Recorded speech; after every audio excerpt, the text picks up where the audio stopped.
performance électorale d'avril 2015 au Togo. C'est donc le mémorandum que rend public aujourd'hui même, 4 2015, après le scrutin du 25 avril.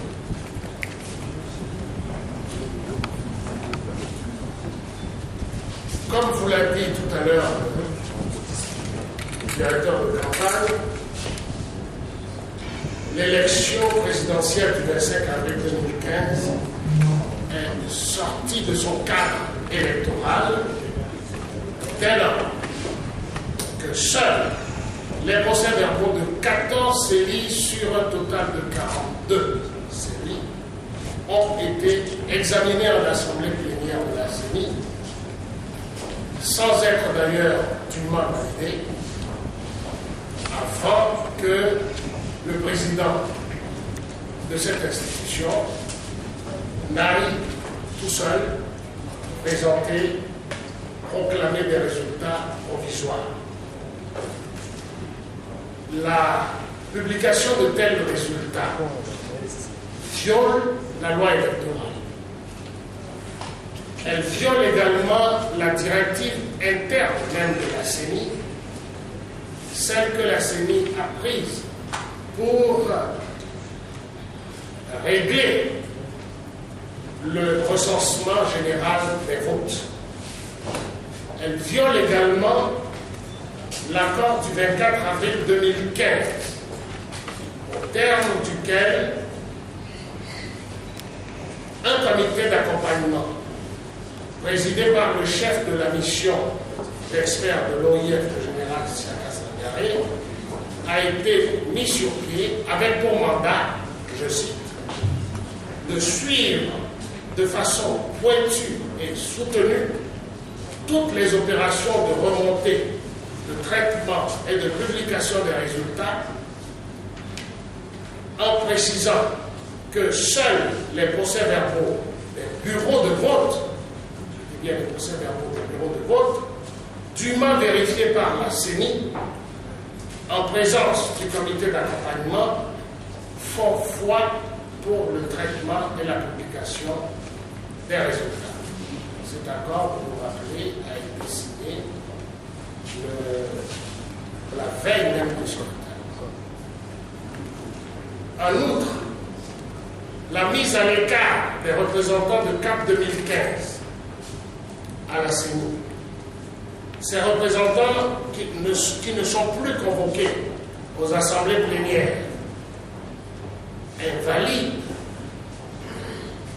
ipso facto les décisions prises dans des assemblées plénières convoquées en violation des articles 14 et 15 du règlement intérieur de la CENI, article qui exige que pour les assemblées plénières, tous les membres de la CENI soient convoqués. Lorsqu'il y a seulement une partie des membres de la CENI qui est convoquée, l'Assemblée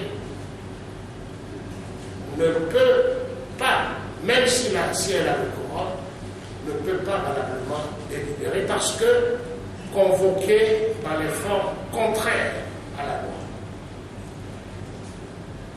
La Cour constitutionnelle, comme toujours, s'est empressée d'entériner des résultats provisoires frauduleux, fabriqués de toutes pièces, signés et transmis par 12 des 17 membres de la CENI. Cette dernière a été délibérément amputée d'une partie de ses membres. Si pratiquement tout l'ensemble du territoire national est concerné par les irrégularités et fraudes, les régions de la partie septentrionale du pays demeurent constamment le théâtre privilégié de ces pratiques illégales, antidémocratiques et anticonstitutionnelles. En particulier, les régions centrales de la Kara et des Savanes se sont essentiellement distinguées par des bourrages durs. À titre d'exemple, pour un taux de participation à ce scrutin qui en moyenne tourne autour de 60-61%, le chiffre officiel est en 61%, si je ne m'abuse. On relève des taux extrêmes qui dépassent les 80% et cumulent à 109,1%, notamment dans les bureaux de vote de ces régions. Le mémorandum qui est rendu public ce jour expose les irrégularités, les fraudes, ainsi que les manquements et les dysfonctionnements les plus flagrants relevés aussi bien au niveau des institutions en charge du scrutin, au niveau du gouvernement ainsi que des partenaires de la communauté internationale et de la société civile, que sur le terrain, notamment dans les CENI les plus concernés. Le document comporte deux grandes parties. Dans la première partie est la manière dont le scrutin s'est déroulé au niveau des institutions, du gouvernement et de la communauté internationale. Et la deuxième partie traite des réalités du terrain, ce qui s'est passé sur le terrain au niveau des CENI. Donc, première partie, les institutions et les autres entités impliquées dans le processus électoral. Naturellement, les principales institutions sont la CENI, la Cour constitutionnelle, la HAC. Il faut dire qu'en dépit de l'indépendance et de l'autonomie que leur confère la Constitution et les lois, leur composition, aussi bien que leur mode de fonctionnement, les place sous la surveillance étroite et l'encadrement implacable du gouvernement et du parti RPT Unir au pouvoir. Le gouvernement et le parti au pouvoir inspirent donc les décisions de ces institutions. Ces institutions font également partie de l'arsenal des moyens de fraude électorale entretenus par le système RPT. D'autres entités, essentiellement les partenaires bilatéraux et multilatéraux du Togo, généralement désignés sous l'appellation de communauté internationale, s'impliquent à divers titres et de diverses manières dans le processus électoral au Togo. Il en est de même de certaines organisations de la société civile. Quelle évaluation du scrutin au niveau de chacune des entités que je viens de citer? D'abord, la CENI.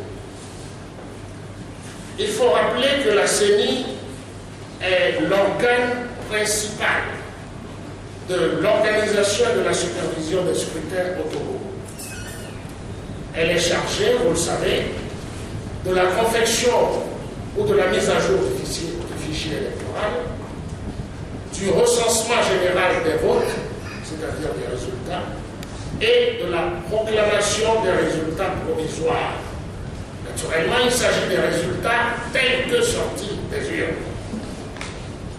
Pour cette mission, la loi confère à la CENI un statut de puissance publique avec une indépendance et une autonomie qui doivent la mettre à l'abri de toute influence externe.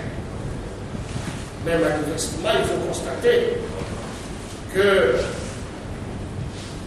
notre CENI n'a ni l'indépendance ni l'autonomie qui lui sont nécessaires pour l'accomplissement de sa mission.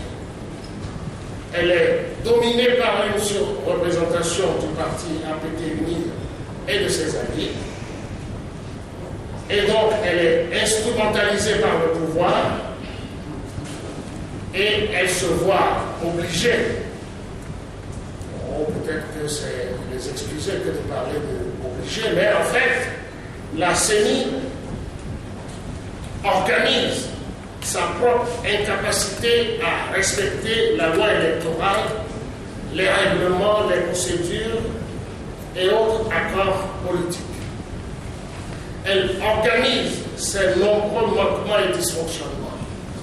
Elle organise sa propre opacité et entretient tous les moyens possibles de fraude et d'irrégularité. On relève ainsi l'établissement d'un fichier électoral frauduleux avec des milliers de doublons, des inscriptions fictives, des inscriptions de mineurs ou d'étrangers, occasionnant des taux d'inscription avoisinant ou même dépassant 100% dans la plupart des CELI, encore une fois malheureusement, des CELI des régions centrales, Kara et des savanes. Et nous allons vous montrer à travers un premier graphique qui illustre les fraudes au fichier électoral dans les CELI concernés. Il s'agit d'un graphique, comme vous le voyez à l'écran, qui présente le nombre d'inscrits, le taux d'inscription dans chaque CELI, taux d'inscription sur les listes électorales. Vous remarquerez que la ligne 100 a été dépassée dans, disons, les 2 tiers des CELI que comporte le territoire national. On remarque ainsi, évidemment, quand vous prenez la BINA, moi j'ai les chiffres exacts ici, mais vous voyez que la BINA dépasse 100%, elle atteint 137% de taux d'inscription. Cela veut dire qu'on a inscrit plus que la population en âge de voter.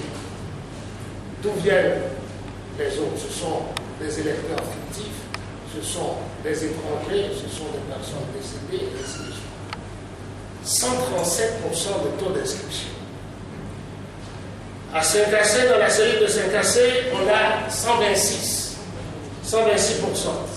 Bassard, 121%. Dampel et Dufelbourg, 117%. Cosa, 114%. Vous pouvez à chaque fois noter la série en question.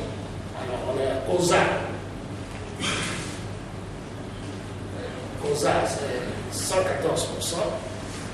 Kéran, 109%. Benjal et Chamba, 108%. Assoli et Sotoubois, 106%. Oti, 102%. Plita, 101%. Tchaoudjan, 96%. Tandroit, 95%. Et Don, 94%. Alors, vous voyez que les séries que je viens de citer sont toutes, comme par hasard, situées dans la partie septentrionale de notre pays. Pourquoi? Le gouvernement pourra vous donner une réponse.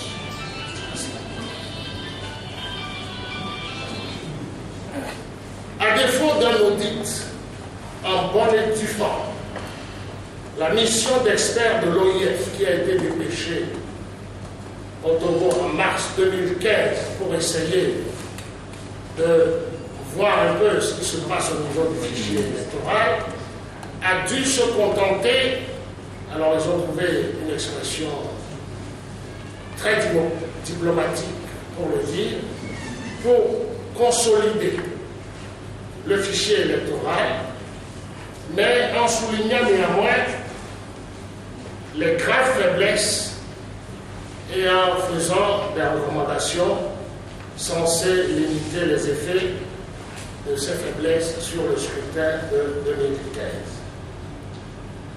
Il aurait fallu un audit en bonne et due forme qui conclurait à l'invalidation de ce fichier, auquel cas un nouveau recensement électoral aurait dû être fait. On relève également des électeurs sur les listes électorales ou leur réaffectation sur d'autres centres de vote, notamment cette fois-ci dans la partie sud du pays, certains de ces centres de vote ayant été créés à l'insu des électeurs, est mis en place le jour même du scrutin, avec pour conséquence, naturellement, des électeurs désorientés et démotivés, ne retrouvant ni leur nom sur les listes, ni leur centre et bureau de vote. On relève également au niveau de la CENI le recours obstiné aux hologrammes.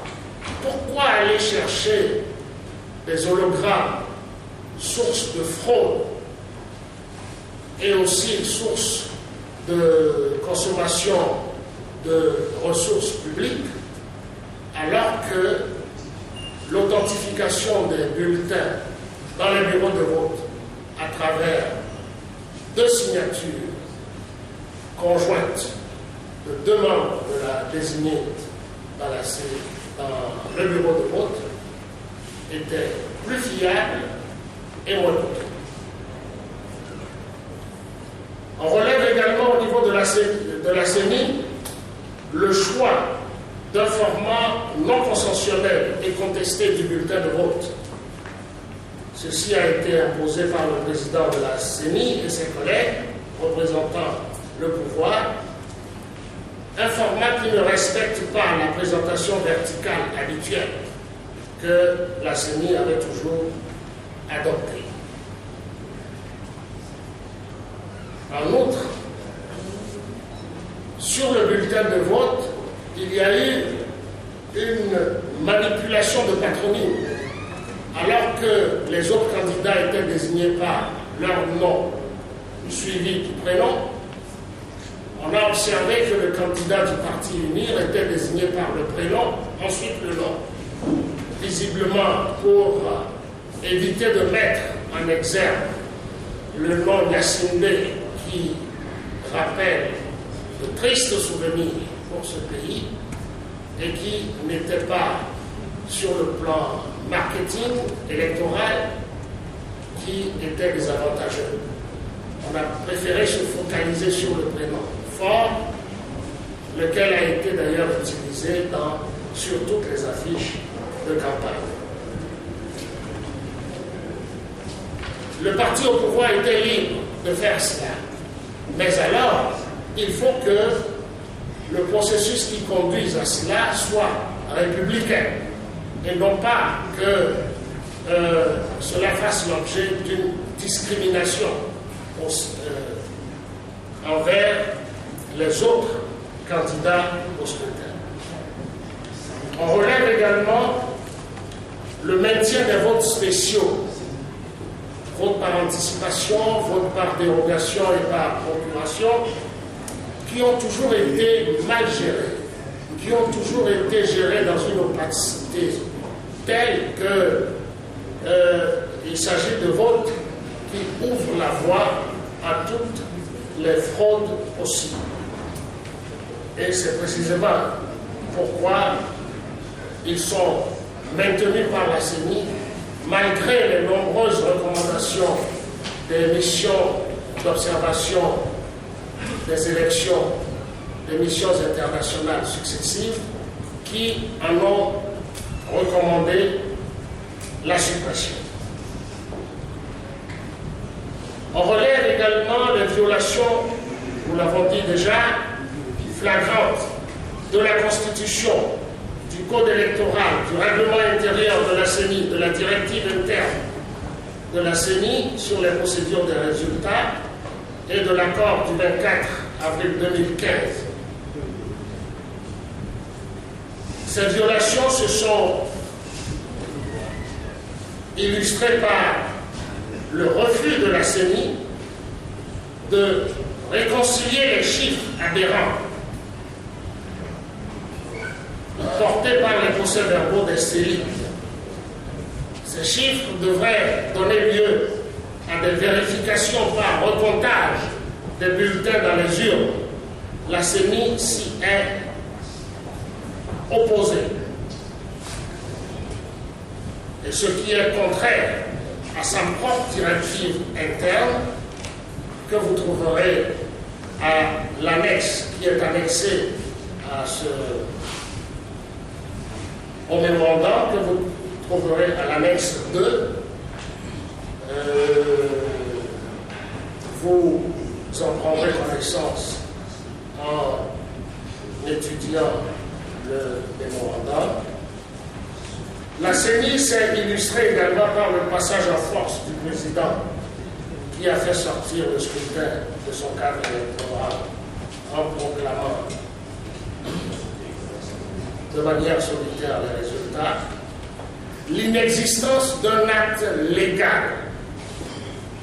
En l'occurrence, si vous demandez à la CENI quel est le procès verbal de l'Assemblée plénière qui matérialise la décision par laquelle la CENI a arrêté et approuvé les résultats provisoires proclamés par le président le 28 avril, il n'y en a pas.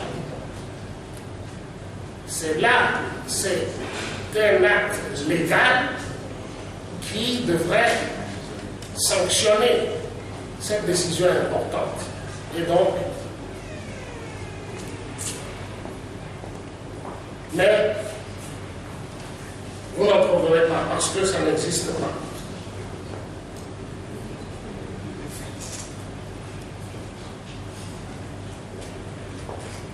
On relève également de certains procès-verbaux de CENI.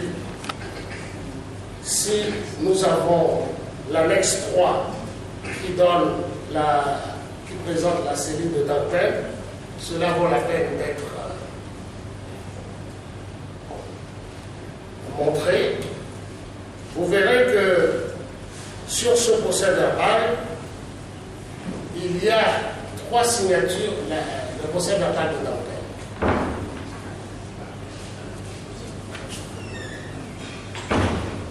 C'est l'annexe 3, censé être à la page, ça c'est la directive interne de la CENI, merci.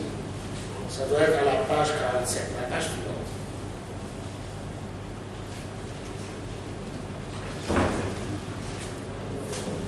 Ça vaut la peine d'être montré parce qu'il s'agit d'un procès verbal qui porte 3 signatures identiques.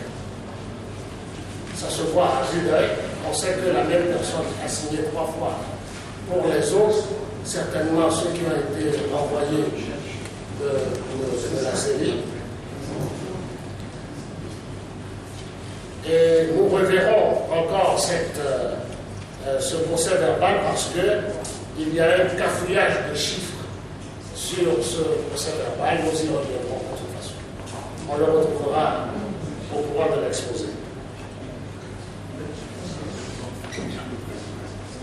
Maintenant, si on peut avoir le tableau sur la manipulation des résultats par la CENI.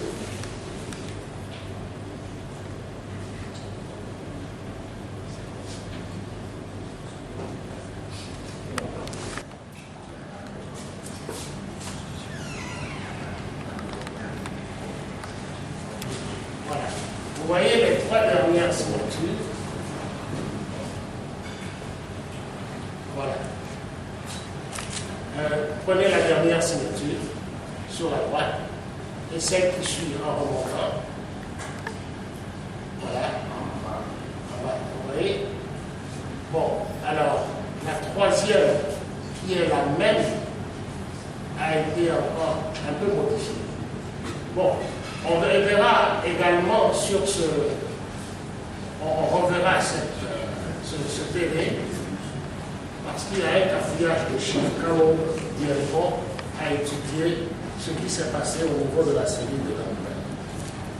Maintenant, si vous pouvez nous trouver le premier tableau qui montre les manipulations de résultats par la CENI. Donc, la CENI qui se défend lorsqu'il s'agit d'aller vérifier les résultats par le recomptage des bulletins dans les urnes, elle dit non, c'est de la compétence de la Cour constitutionnelle, la CENI ne peut pas toucher aux chiffres, mais en catimini, elle se livre en parallèle à l'insu des autres. On se demande quel officier ou travail au sein de la CENI à cet effet. Sur ce tableau, vous avez dans la première colonne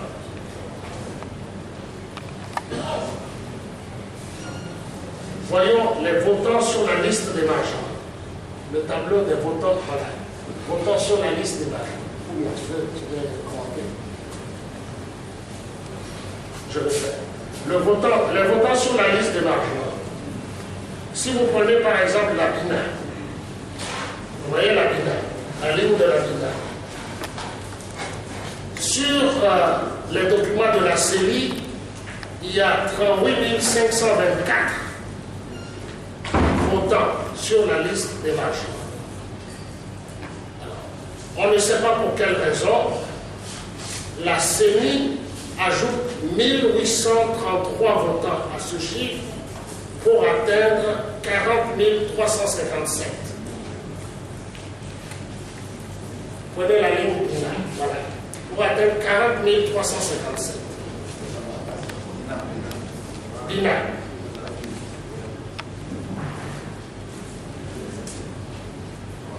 Voilà. Il en est ainsi. Parfois, quand vous prenez Yotor, c'est tout en bas, ce chiffre est de 33 628 sur le document de la CENI. Maintenant, le document qui a été transmis par la CENI à la Cour constitutionnelle a été amputé de 368, ce qui donne 33 260. Vous avez moins 368. Alors, donc il y a ainsi de ces petites manipulations dans un certain nombre de cellules. Pour quelles raisons on ajoute, pour quelles raisons on retranche, ça c'est l'arbitraire de la CENI, qui prouve en tout cas que les chiffres sont des chiffres fabriqués. Maintenant, nous passons à la Cour constitutionnelle. Et il faut le rappeler, est la clé de voûte, le directeur de campagne l'a dit, des activités des pouvoirs publics. Elle est la garantie des droits fondamentaux de la personne humaine et des libertés publiques. Elle est le régulateur du bon fonctionnement des institutions de la République, dont la CENI, justement. Elle est enfin le garant de la régularité des consultations référendaires et électorales. La Constitution donne à la Cour constitutionnelle le pouvoir de contrôler la conformité des activités des pouvoirs publics à la loi, le respect des institutions de la loi qui gouverne leur fonctionnement et leurs décisions, le respect de l'exercice des droits fondamentaux de la personne humaine, dont, en ce qui nous concerne ici, la libre expression du droit de vote, donc le respect de ces droits par les pouvoirs publics et les institutions. Les décisions de la Cour constitutionnelle ne sauraient avoir d'autorité que si elles sont rendues conformément aux prescriptions de la loi et non au soutien d'intérêts partisans, quels qu'ils soient. Ainsi, la Cour constitutionnelle ne saurait en aucune manière s'accommoder d'un processus électoral sorti de son cadre légal. Il est donc patent que la Cour constitutionnelle togolaise a délibérément violé les exigences fondamentales de sa mission par les actes qu'elle a pris ou par les actes qu'elle a délibérément omis de prendre. On relève ainsi une sorte de rétropédalage, ça c'est en amont du scrutin déjà, parce que la CENI avait en 2010, rappelez-vous, pris un avis pour fixer, pour rappeler la période du scrutin, conformément à la Constitution. Pour 2015, la Cour constitutionnelle a également publié un avis identique à celui de 2010 pour situer la période du scrutin. Et voilà que le ministre de l'administration territoriale monte au créneau et conteste ce que l'avis de la Cour constitutionnelle. Eh bien, la Cour ne s'est pas embarrassée de faire machine arrière et de publier une mise au point qui contredit ses propres avis, tout en affirmant que quod notamus lex, lex est quod notamus. Ça veut dire que ce que nous disons est la loi. Donc elle-même viole son propre slogan et comment voulez-vous qu'une telle cour puisse être crédible? On relève également au niveau de la Cour son acharnement à imposer en toutes circonstances un diktat pour servir les intérêts du pouvoir. Son refus de constater que le scrutin du 25 avril 2015 est sorti de son cadre légal. Son acharnement à gommer les incohérences contenues dans les résultats. Alors, il faut préparer le tableau qui montre les manipulations des résultats au niveau de la Cour constitutionnelle elle-même. Le refus de cette Cour de s'autosaisir ou de tenir compte des graves violations et irrégularités constatées, et le redressement frauduleux des chiffres aberrants qui entachent la crédibilité des résultats transmis par la CENI. Voyez-vous, en retouchant les résultats des CELI et de la CENI, comme en témoigne ce tableau, exactement comme a fait la CENI, la Cour se rend coupable de manipulation de résultats. Parce que pour retoucher ces résultats, cela suppose que la Cour est allée à la source, faire des vérifications par un recomptage dans les urnes qui la fondent à venir faire ces corrections. Mais ces corrections ayant été faites sans que la Cour ait eu à faire ces vérifications au niveau des urnes des bureaux de vote, eh bien, la Cour se livre tout simplement à de basses manipulations sur les chiffres. Alors, un exemple rapidement, vous prenez Saint-Cassé. Au niveau de la CELI,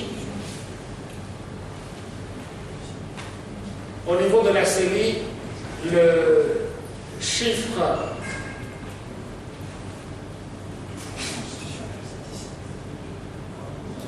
le nombre des votants, c'est le nombre des votants, il s'agit du nombre des votants. Le nombre des votants est de 36 097. Au niveau de la CENI ampute ce chiffre de 150, ça fait moins 150. Ce qui fait 35 947. Quand ce chiffre de 35 947 arrive à la Cour constitutionnelle, la Cour constitutionnelle remet les 150 pour retrouver les 36 097 originellement dans les documents de la CENI. Plus loin, si on prend la binale, il s'est passé beaucoup de choses dans la binale. Si on prend la binale, le nombre de votants sur les documents de la CENI porte 39 934. Au niveau de la CENI, avec Tafatabiou, CENI, je dis, il a été ajouté 1498, ce qui porte le nombre de votants à 41 432. Ces 41 432 arrivent à la Cour constitutionnelle.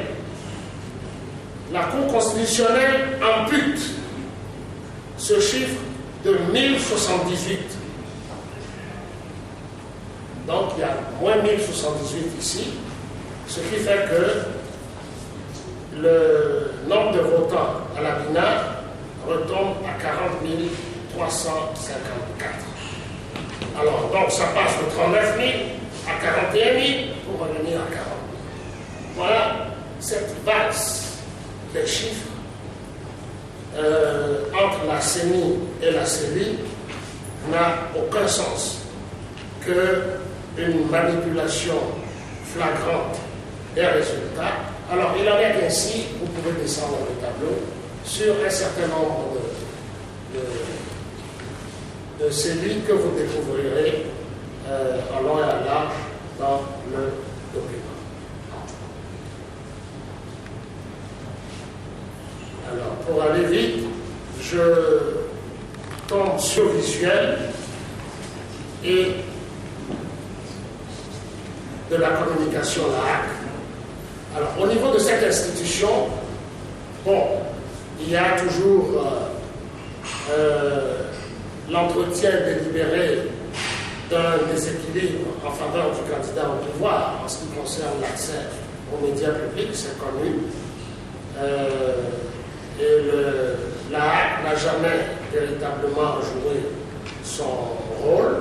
Et vous le savez mieux, journalistes et personnels des médias, au lieu de veiller à l'accès équitable des candidats aux médias publics, l'AAC se montre complaisante à l'égard des débordements du parti au pouvoir et s'oblige à censurer les candidats. D'un autre côté, au lieu d'assurer la liberté ainsi que la protection de tous les médias, elle est prompte à suspendre ou à fermer les médias privés jugés indépendants et à s'accommoder des dérives des médias publics à l'encontre de l'opposition. Ça, c'est connu. Vos confrères en sont tous les jours victimes et vous savez de quoi on parle. Au niveau du gouvernement et du parti au pouvoir, alors, il faut dire que, et le mémorandum en parle longuement, le parti au pouvoir et le gouvernement sont la véritable cheville ouvrière des irrégularités et des fraudes. Il s'agit pour eux de mettre en œuvre tous les moyens anticonstitutionnels et antidémocratiques pour assurer la conservation du pouvoir de l'État.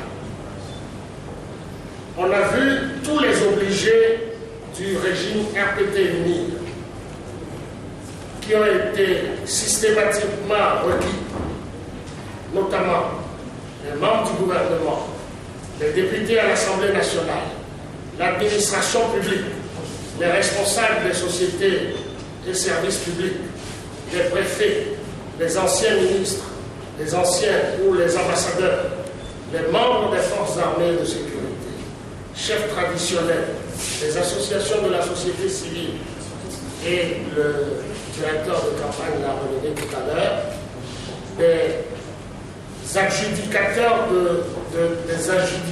de marchés publics qui, pour sauver leur marché, s'y sont également Christophe. Et en contrepartie, le gouvernement a assuré un noyautage de l'observation électorale de la société civile en truffant une institution qui s'est formée et qui a pour nom CNSC CICED, d'organisation enrôlée à la diligence des dignitaires du régime, et qui, à l'occasion, malheureusement, ont prêté main forte pour ouvrir les urnes et participer activement aux fraudes et irrégularités en faveur du candidat du parti ouvrier.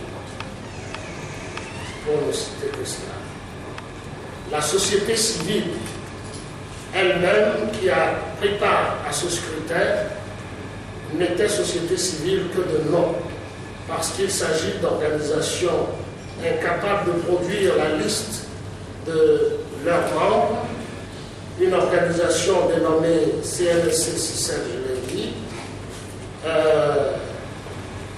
accompagnée et financée par l'Union européenne, qui, ce faisant, a ainsi cautionné une parodie d'observation électorale montée de toutes pièces par le parti au pouvoir.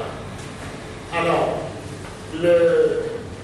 on relève au niveau de cette observation nationale une observation complaisante qui s'est évertuée à démontrer la crédibilité du scrutin ainsi que la fiabilité des résultats qui donne vainqueur le candidat du parti au pouvoir. Alors que, par ailleurs, cette même société civile relève des fraudes suffisamment graves et formule des recommandations suffisamment éloquentes pour appeler, pour conclure à l'invalidation du scrutin. Au niveau de la communauté internationale, alors la communauté internationale a joué délibérément ou malgré elle, ou à son insu, s'était laissé manipuler. En tout cas, il faut constater que malgré les dispositions de l'accord de Cotonou relatives à la démocratie et à la bonne gouvernance, la délégation de l'Union européenne au Togo s'est montrée prompte à banaliser les dérives du régime en entraînant dans son sillage le G5.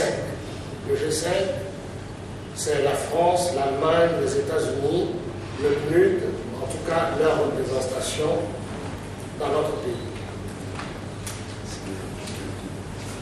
Entraînant donc dans son sillage le G5 pour pousser les partis de l'opposition à s'accommoder des dérives et pour pousser les populations togolaises aux élections. Tous les rapports de l'Union européenne jugés défavorables au régime sont mis sous embargo, de sorte que l'opinion n'est pas informée des recommandations contenues dans ces rapports et que le gouvernement considère comme un encouragement aux mauvaises pratiques l'absence de toute pression pour leur mise en œuvre. Il en est ainsi en particulier pour le rapport de la mission d'expertise électorale de l'Union européenne conduite à Lomé au cours du mois de mars au mois de mai 2015 pour évaluer l'élection présidentielle. Ce rapport existe, mais jamais nous n'avons encore vu la couleur. En tout cas, elle n'a pas encore été publiée et CAC 2015 exige sa publication. La communauté des pays amis et partenaires du Togo, qui se déclare en faveur du respect des lois, des droits et libertés, ainsi que des règles de la bonne gouvernance, semble aujourd'hui lassé de la promotion de la démocratie et de la transparence des processus électoraux dans notre pays, en se limitant désormais au déroulement, entre guillemets, calme et apaisé des scrutins pour conclure à leur crédibilité. Vous vous rappelez qu'en 1998, l'Union européenne n'a pas hésité à déclarer que le processus électoral était sorti de son cadre légal. Aujourd'hui, les mêmes pays amis se contentent de reconnaître que le scrutin a été calme et apaisé et donc ne se préoccupent plus de la transparence du scrutin, de son équité et de son honnêteté. L'accompagnement de la communauté internationale pour l'instauration de la démocratie au Togo a manifestement été affecté au cours de la dernière présidentielle par des appréciations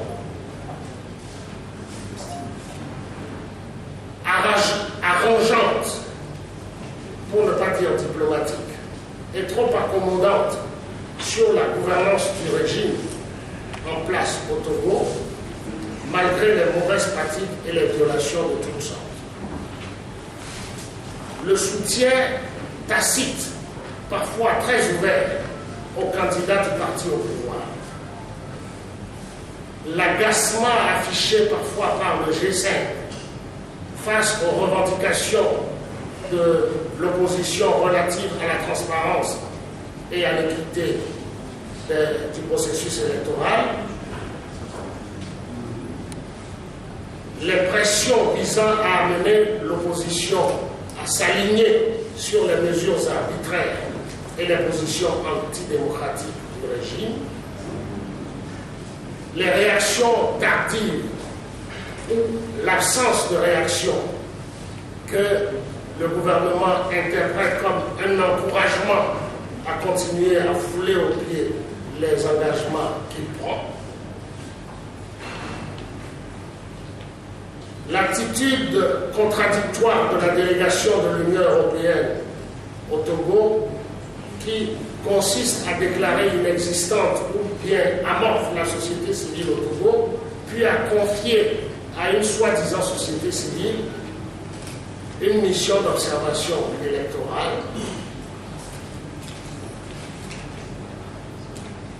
les appréciations inappropriées et infondées péremptoires de l'ambassadeur de l'UE au Togo, vantant le professionnalisme et la neutralité de l'observation nationale. C'était dans son discours le 8 mai dernier, à l'occasion de la journée de l'Europe. La précipitation suspecte avec laquelle le représentant du secrétaire général des Nations Unies en Afrique de l'Ouest, sans attendre la proclamation des résultats par la Cour constitutionnelle, a déclaré le scrutin crédible et acceptable.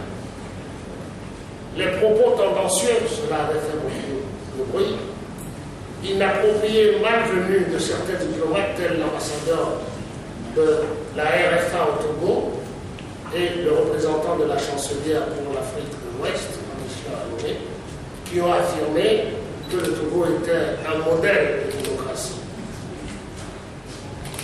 Le manque total de réaction de la communauté internationale, ou en tout cas du G5, en soutien au général Siaka Sangaré, chef de la mission d'experts de l'OIF, alors qu'il était évincé de sa mission de président du comité d'accompagnement, mise en place par l'accord du 24 avril, pour superviser le scrutin jusqu'à la proclamation des résultats, etc. Nous abordons maintenant la deuxième partie importante du document qui traite de tous les constats relevés sur le terrain par les représentants locaux des partis membres de CAP 2015. Le constat essentiel, c'est le courage dur.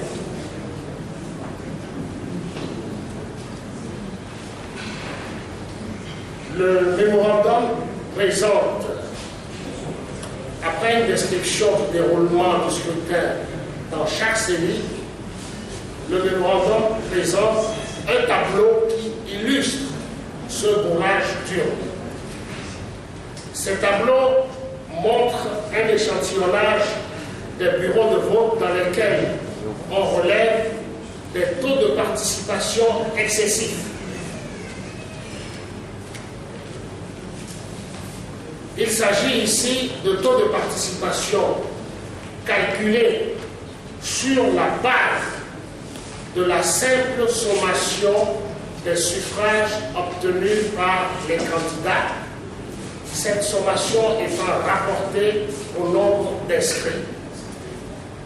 Ce taux serait encore plus important si on prenait en compte les bulletins nuls. Alors, il s'agit donc de taux de participation calculés à minima. Mais vous allez voir ce qu'on a découvert.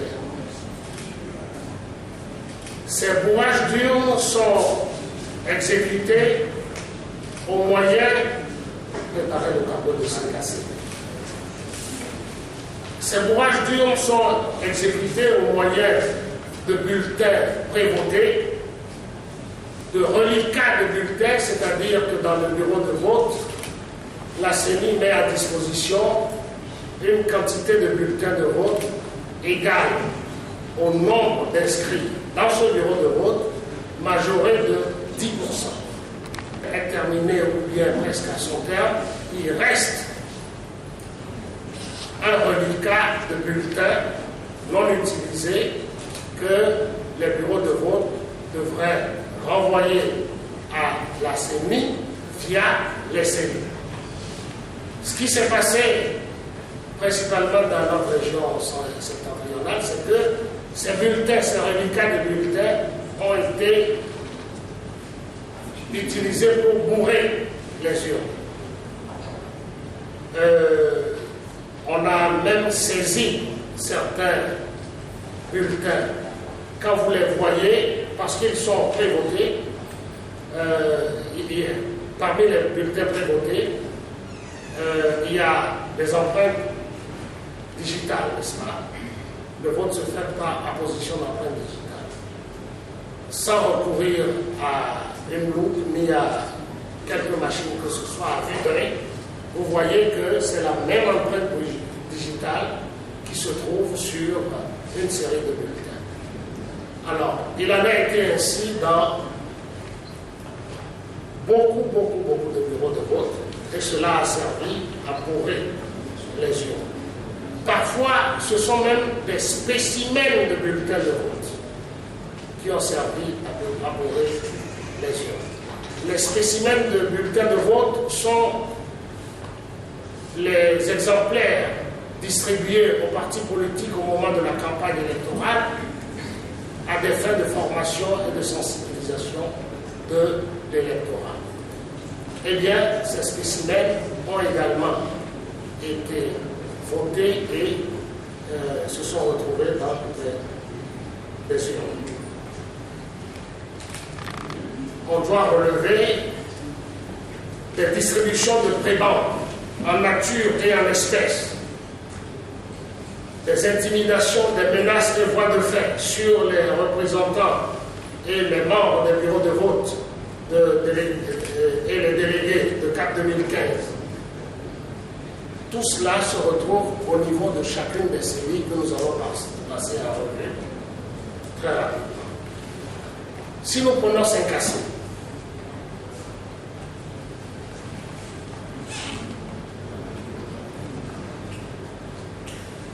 ici, les votes par procuration ont été abondamment utilisés.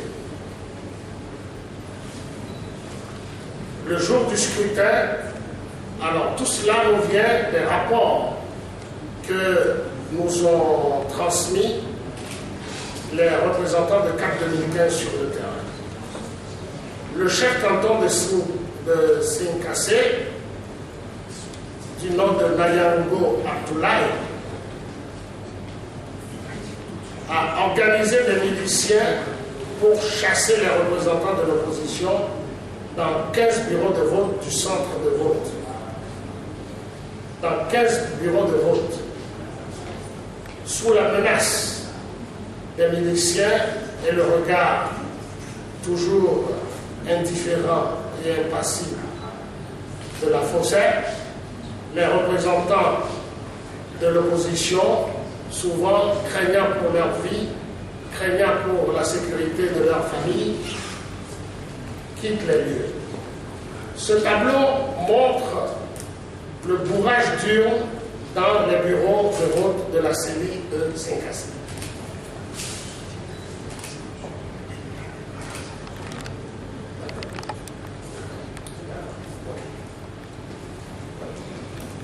Alors, vous voyez ici, les taux de participation culminent à 99%. Elles vont de 91, donc au-delà de 90, Saint-Cassé.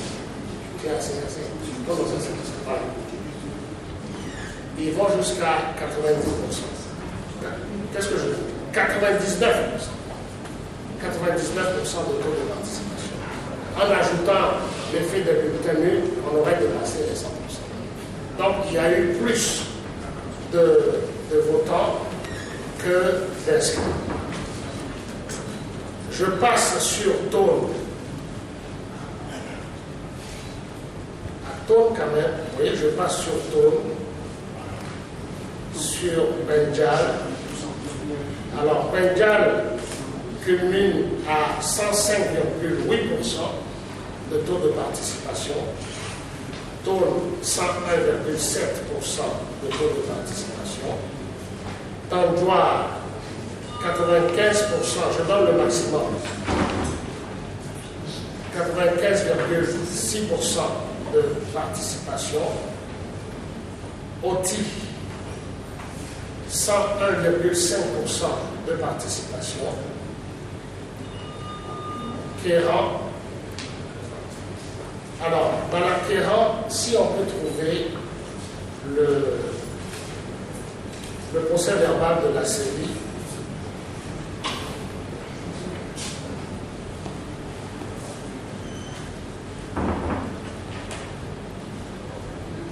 et presque tous les bureaux de vote identifiés dans le Ferbourg sont au-delà de 100%. Vous voyez, INA, dans la BINA, les ministres Florent Madagawe, Prince Mfetcheo et Massina Palovi ont été les maîtres d'œuvre de la fraude et des bourrages durs. Dans le thème, c'est l'équipe de la députée Ibrahima Lemounatou, du préfet Manganawe et du directeur général de la CET, Teteli Nandi, qui ont été à l'œuvre. À Bassar, on note le déroulement des opérations de bourrage dur sous l'instigation du ministre Nyofam Ninsao, de l'ancien ministre d'État Akbacha Kondi, du préfet Bonfo et du directeur général de la CET. Dans la COSA, alors les bulletins prévotés ont coulé à flot. Tous les cadres de l'administration ainsi que des secteurs parapublics et privés natifs de la préfecture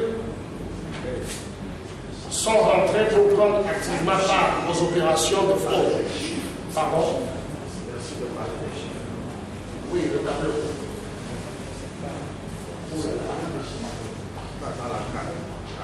Alors,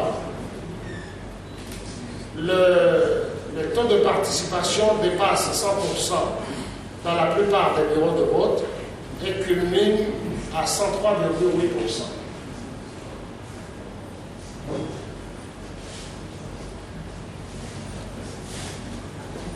Dans Assoli, le taux culmine à 97,8%. Ici, on a noté surtout la distribution de prébendes aux populations en espèces et en nature.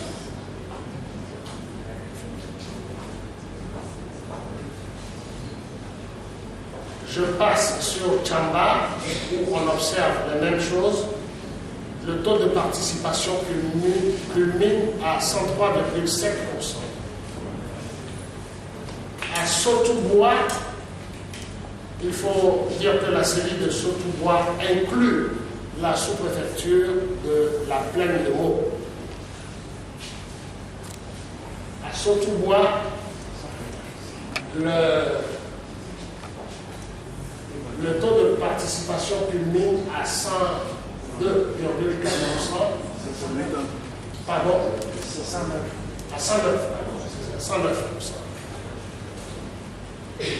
Et les campagnes d'intoxication, de menaces et d'intimidation ont atteint d'être leur comble ici, avec le ministre Koupessi, lui-même à l'époque membre de la CENI,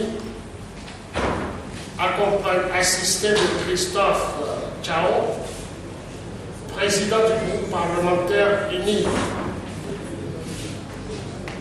ont organisé, supervisé toutes les opérations de fraude et les campagnes de menaces et de représailles. Déjà,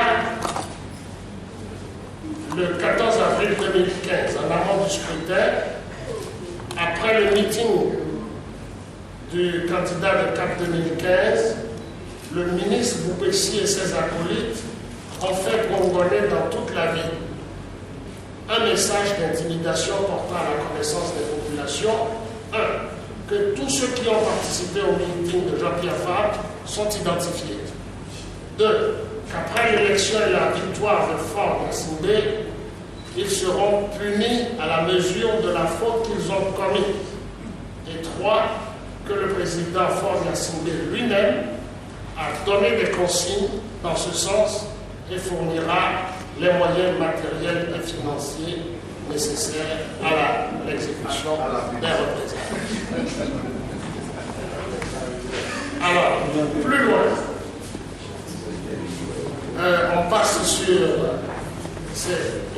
on ne passe pas sur, on mentionne quand même au passage les représailles exercées contre de pauvres citoyens qui ont commis la faute de porter un poster de Jean-Pierre Fabre.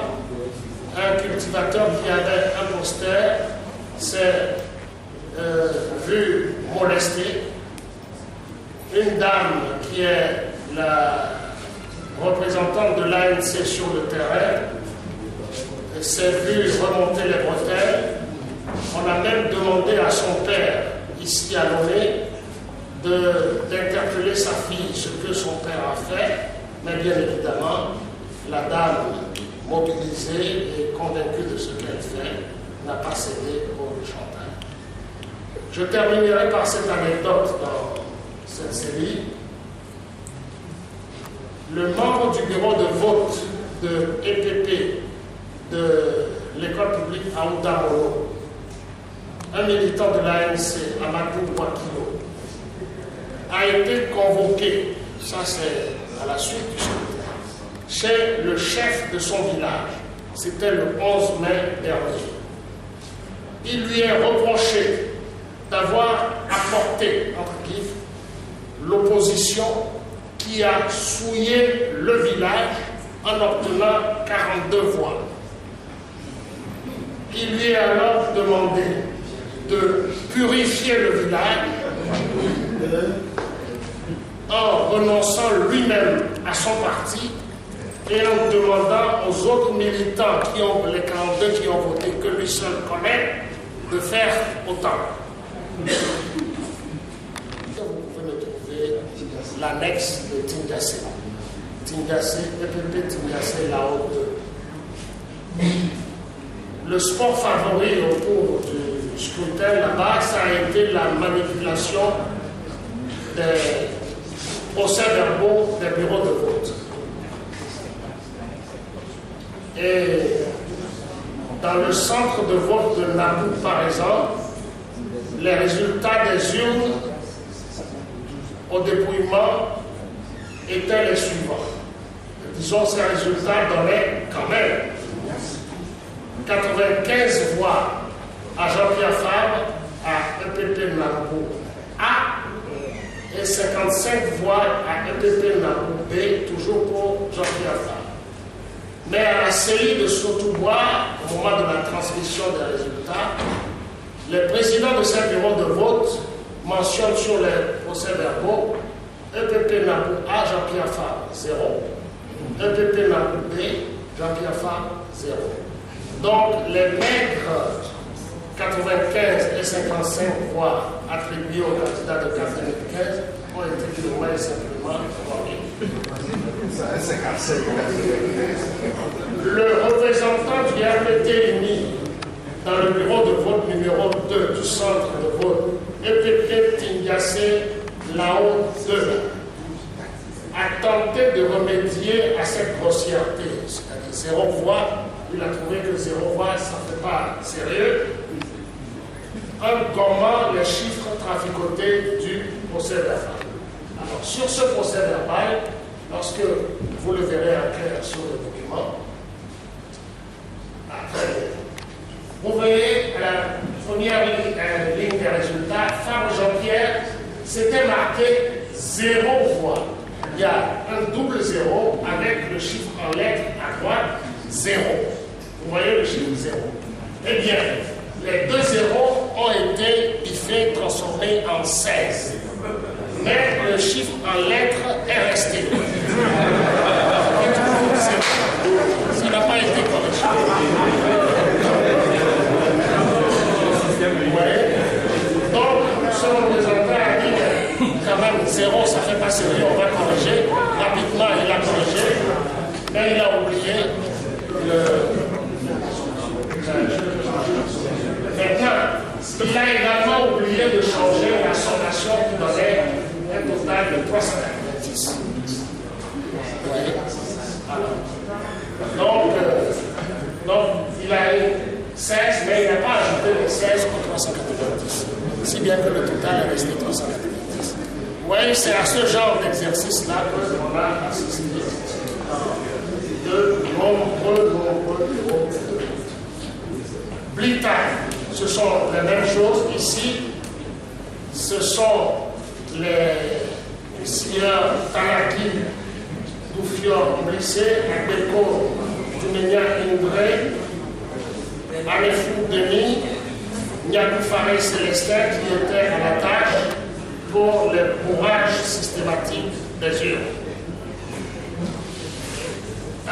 Le tableau qui fait culminer le taux de participation à 102,4% illustre également ces bourrages d'urnes qu'on ne peut obtenir que lorsque l'on multiplie, lorsque l'on gonfle le nombre de votants par rapport au nombre d'inscrits dans le bureau de vote. Ciao George, c'est la même chose.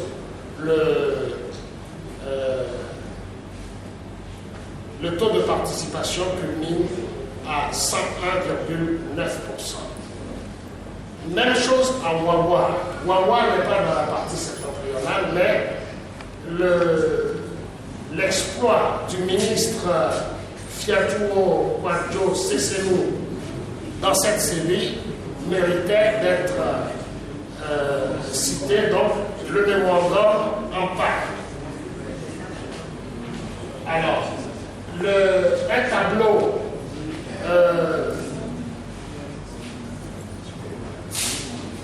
le dernier tableau qui parle des cas de bourrage d'urne donne les taux de participation dans d'autres séries, parce que nous disons que les fraudes et irrégularités se passent sur toute l'étendue du territoire, mais avec une concentration quand même dans la partie septentrionale. Ainsi, dans certains bureaux de vote à Agou, dans Akebou, dans l'Est Mono, dans le Yoto et dans Sion, on retrouve les mêmes taux de participation excessifs. Que dire en conclusion? Je crois que le directeur de campagne a tiré la bonne conclusion. Le mémorandum 2015 estime que si nous étions dans un pays qui se respecte, un pays démocratique, ce scrutin, à défaut de proclamer le vrai vainqueur qui est le candidat de CAP 2015, Jean-Pierre Fabre, devrait au moins invalider et reprendre ce scrutin sur de meilleures bases. Donc, le CAP 2015 estime qu'il appartient aux populations de se mobiliser pour réellement prendre leur destin en main pour bâtir l'état de droit auquel tous les Togolais aspirent. Naturellement, cela passe par le démantèlement de l'arsenal des moyens de fraude électorale mis en place et entretenu par le système RPT-UNI. Les partis politiques de la coalition CAP 2015 réaffirment leur engagement solennel à poursuivre aux côtés des populations la lutte de libération du Togo. L'ANC, la CDPA, le PSR et UDS Togo appellent l'ensemble des populations pour prendre en mesure les défis à relever. Les partis membres de la coalition CAP 2015 invitent les pays amis et partenaires à s'investir pour aider notre pays à sortir de cette situation, de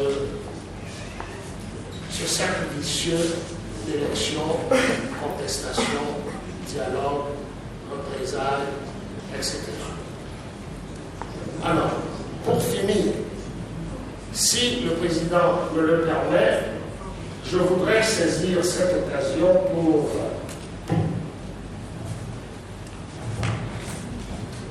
répondre à une préoccupation de CAP 2015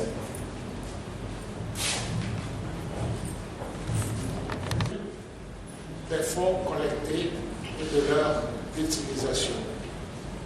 Naturellement, ce compte rendu est fait en direction de tous les généreux donateurs qui ont répondu à l'appel de CAP 2015 et qui ont contribué d'une manière ou de l'autre au financement des opérations de collecte de résultats.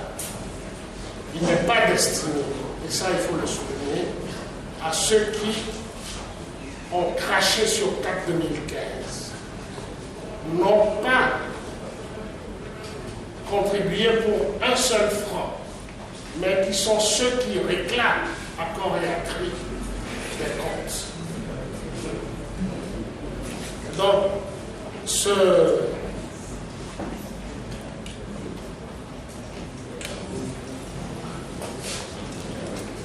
les comptes sont les suivants.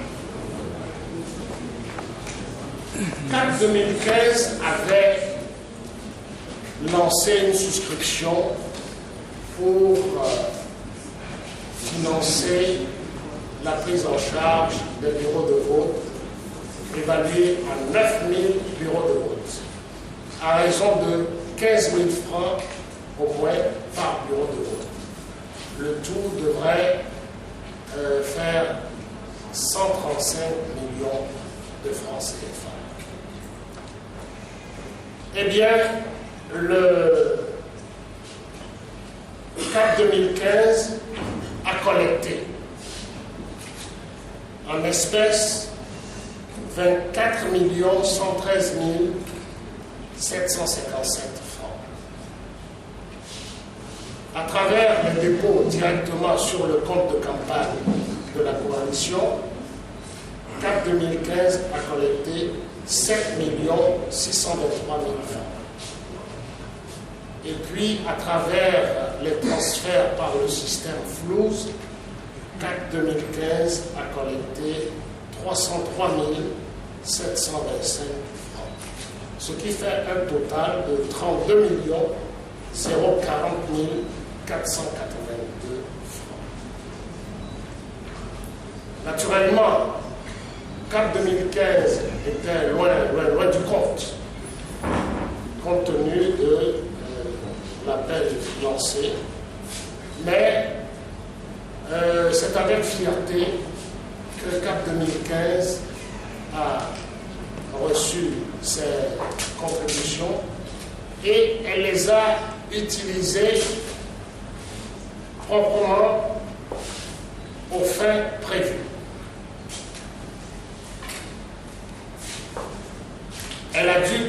CAP 2015 a dû compléter naturellement par les apports des différents partis qui le composent et par d'autres apports. Le montant total qui a été consacré à la collecte des résultats, stricte collecte des résultats, a été de 57 488 700 francs. Donc, à ce niveau, CAP 2015 a complété les fonds collectés par un montant d'un peu plus de 25 millions. Évidemment, nous ne donnons pas ici toutes les dépenses de campagne électorale. Ce n'est pas le but de l'exercice. CAP 2015 a souhaité tout simplement, en remerciant encore une fois tous les donneurs, tous les donateurs, du plus petit au plus important, parce qu'il y a eu des contributions très modestes et en même temps émouvantes, qui traduisent l'engagement des citoyens, qui traduisent leur adhésion à la cause défendue par CAP 2015. Tous ces généreux donateurs, qu'ils soient remerciés.